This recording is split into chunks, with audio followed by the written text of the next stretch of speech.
If you've missed it, let me bring you up to speed. A gym in Luton has apologised after a personal trainer compared his workout to the slave trade in a social media post. Matt Simpson, a black man, posted a new workout for his clients on the Pure Gym Luton and Dunstable Facebook page, saying slavery is hard and so is this. In a comment, Pure Gym said the post, which has now been removed, was wholly unacceptable, and is urgently investigating how and why this post was made.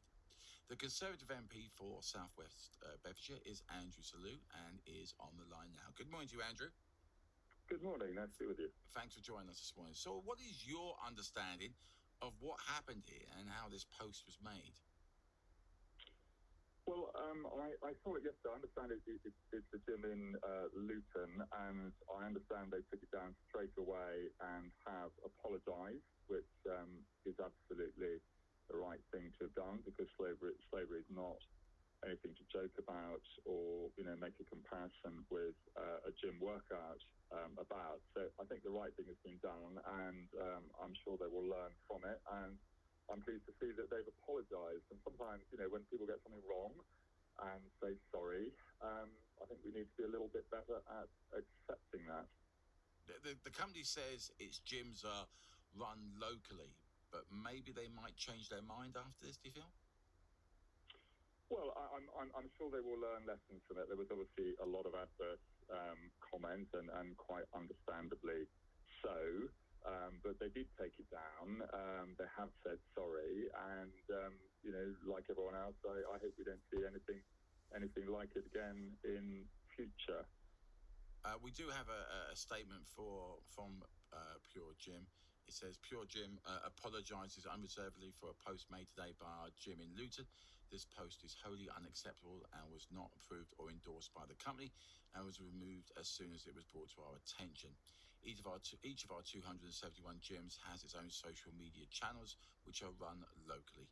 We take this matter extremely seriously and are urgently investigating how and why this post was made. Like you said, Andrew, they were very quick to apologise and the post taken down.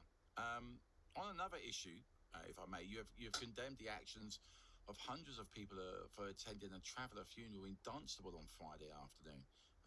Police are investigating after being called to St Mary's Church when the size of the crowd started to disrupt passing traffic. Just before I ask you for your opinion, this is what local residents told us. Last Friday was just lawless, literally lawless. Cars being parked in the middle of the road, literally in the middle of the road, locked up and just walked away from. I drive for a living and I drive around the local area. Every time there is a traveller funeral, it's the same old story up that street. They have got no respect for anyone. They certainly don't respect the police. They don't respect no one else. They will come and double park wherever they like. They park on double yellows. My father, who's 75, walks down into the town, and he had to walk. He was forced into the road because there were double parks, all their vans actually on the pavements. You're not happy about this either, are you, Andrew? No, I was extremely cross. I mean, the police told me they estimated there were between 400 and 500 people at that funeral, and of course you'll know that the limit allowed is 30. And there are people all over the country who haven't been able to get to, family members' funerals, best friends' funerals, because they've stuck to the limit to keep everyone safe. So I was extremely upset on Friday night when I learnt about that. And as those local residents said, this is not the first time it has happened. So I had some quite robust conversations with Bedfordshire Police on Friday night and over the weekend. And actually, credit where credit is due to Bedfordshire Police, because there was another funeral of a similar nature in Leighton Buzzard yesterday, but there was a lot of preemptive action, if I can put it that way, by the police. Very good proactive engagement, with the church, with the funeral director, with the family concerned. And I think that did pass off much better.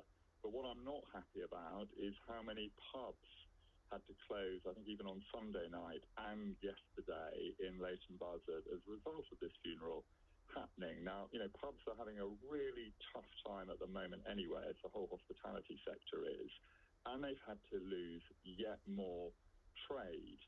And, this really is my concern that, my colleagues in government do not realise the impact on local areas like mine when this sort of thing goes on. And I think people are justifiably upset by it. Andrew, I mean, it's good that you hear that the police were actively involved, etc., etc. But should the church be fined for this? Because we've seen wedding venues, in Luton fined £10,000 in order to close after repeated warnings for hosting over 100 guests. So should this church be fined?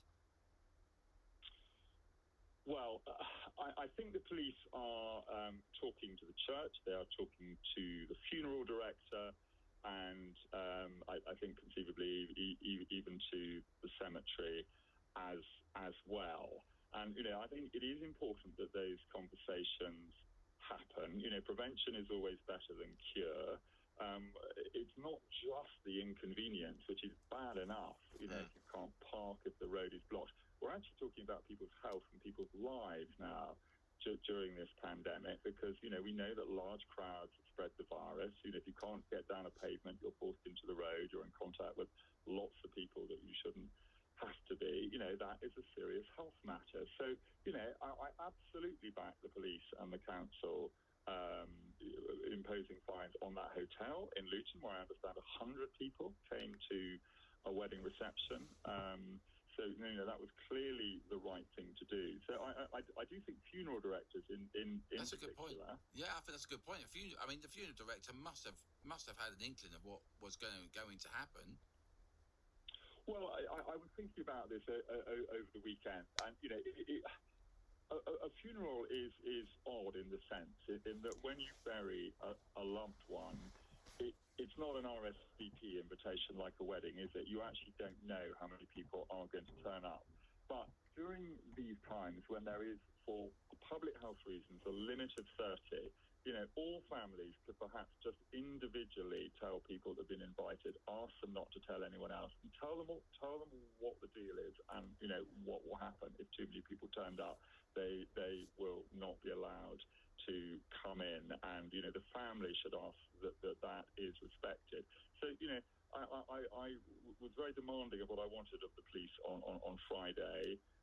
All credit to Bedfordshire Police for putting in a very good plan yesterday, but I'm not happy that so many pubs had to close in Leighton Buzzard. We shouldn't have to do that. As one of the ladies said, we have a lot of these funerals, and I want them to happen in an orderly, legal way. A funeral should be a dignified and respectful event as you say goodbye to a loved one. But of course, Andrew, but this is the thing, right? The church told us they liaised with the police before this event, but neither prevented this. They both failed here, haven't they? I mean, at the end of the day, we're all trying to play by the rules, but yet some people aren't. And what makes them so different? What gives them... What makes them so special that they don't have to adhere to the rules? Why are we always tiptoeing around this subject? Why aren't we? As I said on Friday night, I don't mind if you're Dominic Cummings, Margaret Ferrier MP, or a grieving traveller family. We are all under the law, and we must have equality under the law. And people get justifiably so angry and upset. People have put up with an awful lot. They have not gone to funerals of people that they have been very special to them. They haven't gone to weddings of people that were very special. I had to, have a much smaller wedding for my daughter this summer than I had hoped to. People haven't been able to be at the bedsides of family members that have died. We put up with a lot as a country, and people get absolutely furious when they see any group. I don't care who they are. None of us are above the law.